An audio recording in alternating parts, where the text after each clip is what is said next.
Sainik school ప్రవేశాలలో ఇక తెలంగాణ విద్యార్థులకు తీవ్ర అన్యాయం జరుగుతుందని మాజీ ఎమ్మెల్సీ దిలీప్ కుమార్ ప్రశ్నించారు. ప్రవేశ పరీక్షలో అర్హత సాధించి స్థానికత కారణంగా సీట్లను కోల్పోయిన విద్యార్థులు వారి తల్లిదండ్రులు ఆవేదన వ్యక్తం చేశారు. తెలంగాణ విద్యార్థులపై ఎందుకు వివక్ష, తమకు న్యాయం చేయాలంటూ విద్యార్థులు ప్లకార్డులు పట్టుకుని ప్రదర్శించారు. ఇక స్థానికత సమస్య తెలంగాణ విద్యార్థుల పాలిట శాపంగా మారిందని అన్నారు. తెలంగాణ విద్యార్థులకు అత్యధిక మార్కులు వచ్చినా పాఠశాల ప్రవేశం లేకపోవడం విద్యార్థులకు తల్లిదండ్రులకు తీవ్ర మనోవేదన కలిగిస్తుందన్నారు ఆయన.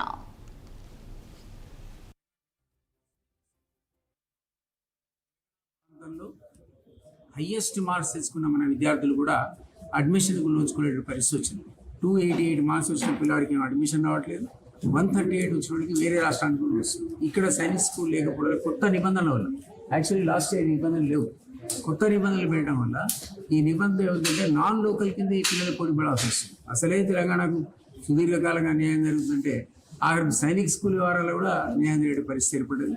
గత ప్రభుత్వం బీఆర్ఎస్ తప్పింది. ఎందుకంటే అప్పుడు యాక్చువల్లీ సైనిక్ స్కూల్ ఇస్తాను యునైటెడ్ ఆంధ్రప్రదేశ్లో ఉన్నటువంటి కోరుకొండ, కనిగిరి స్కూల్స్ ఎప్పుడైతే షిఫ్ట్ అయినాయో ఆంధ్రాకు సైనిక్ స్కూల్స్ 2 ఉండే మన దగ్గర లేకపోయినప్పుడు అప్పుడు కేంద్రం దగ్గర నుంచి ప్రతిపాదన ఏముందంటే 50% మీరు పెట్టుకోండి, 50% మేము పెట్టుకోండి అంటే ఆశ్చర్యంగా బీఆర్ఎస్ ఆ ప్రతిపాదన తిరస్కరించింది. ఎందుకు నాకు కూడా అర్థం కాదు ఎందుకు. సో ఆ షేరింగ్ అంటే ఏముంది, పెద్ద లెక్క కాదు. గవర్నమెంట్ లెవెల్లో సైనిక్ స్కూల్ కావాల్సినటువంటి ఇన్ఫ్రాస్ట్రక్చర్ డబ్బులు సగం పెట్టడానికి ఏమి ఇబ్బంది.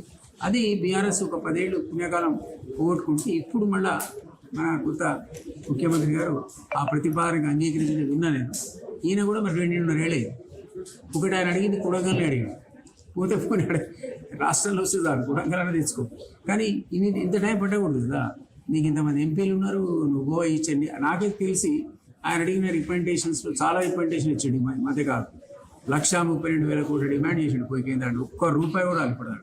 తెలంగాణలో కూడా సైనిక్ స్కూల్ అనేది లేకపోవడం వల్ల తెలంగాణ ప్రాంతంలో హైయెస్ట్ మార్క్స్ తెచ్చుకున్న మన విద్యార్థులు కూడా అడ్మిషన్కు నోచుకునే పరిస్థితి వచ్చింది. 288 మార్క్స్ వచ్చిన పిల్లవాడికి అడ్మిషన్ రావట్లేదు. 138